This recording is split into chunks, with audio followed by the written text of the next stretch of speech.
Talk about Ebiguna in kids. So Ebiguna is called Tinea capitis. So this is the scalp ringworm. Yeah? Some people call it scalp ringworm, others call it Tinea capitis. So Tinea capitis in our local language is called Ebihuku, others call it Ebiguna.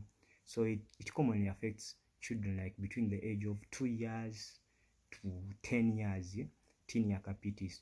So I have a brief story about that. So back then when I was in my primary level of education, yeah, we used to have one barber. Like this guy used to trim hair of all children in the whole school, like we were like 500.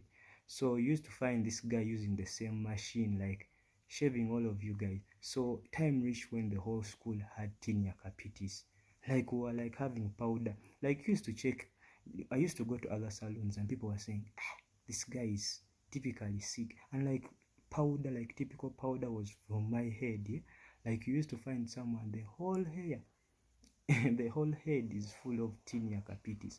Like my parents used to get for me grease, others used to get for me shoe polish, that when you put shoe polish in your head, like this thing goes away, but it used to stay there.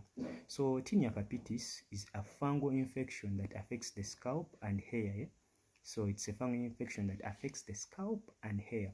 So it is caused by mold-like fungi called dermatophytes. Yeah.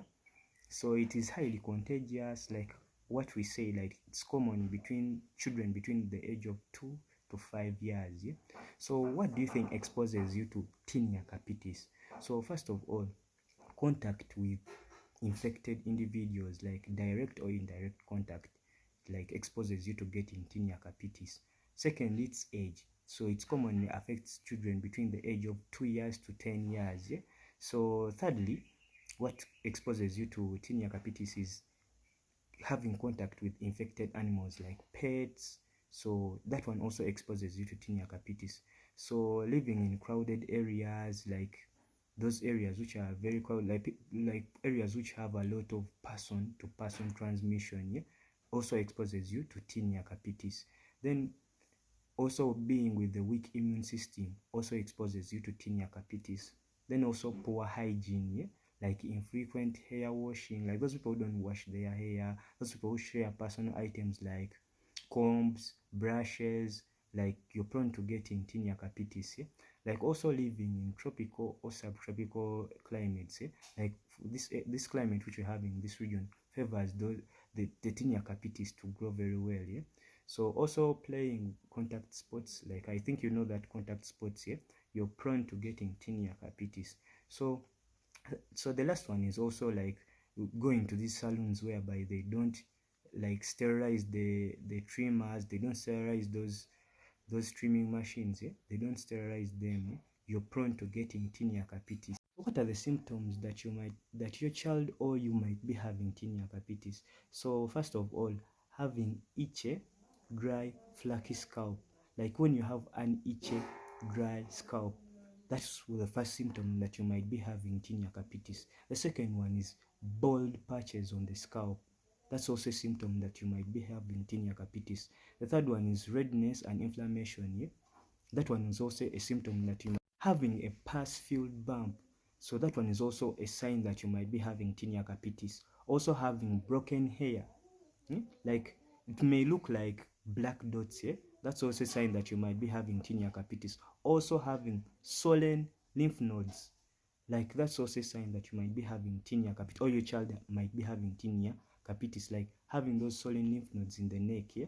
So you should go to a health worker so that you get some treatment. Like they can give you antifungals, they can give you orals, they can give you creams. So you should go for treatment. Yeah. So the second one which you can do at home is also applying some shampoo.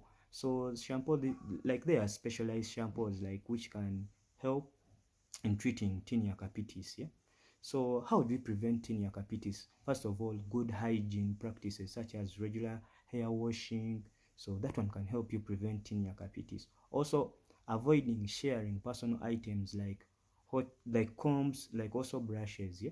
So that one also helps you to prevent Tinea capitis. So if you suspect that your child has Tinea capitis, you should take them to a health worker so that they receive some treatment.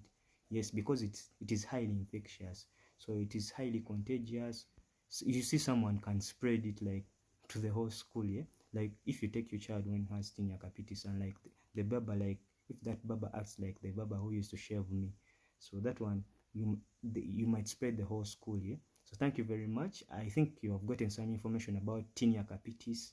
If you go on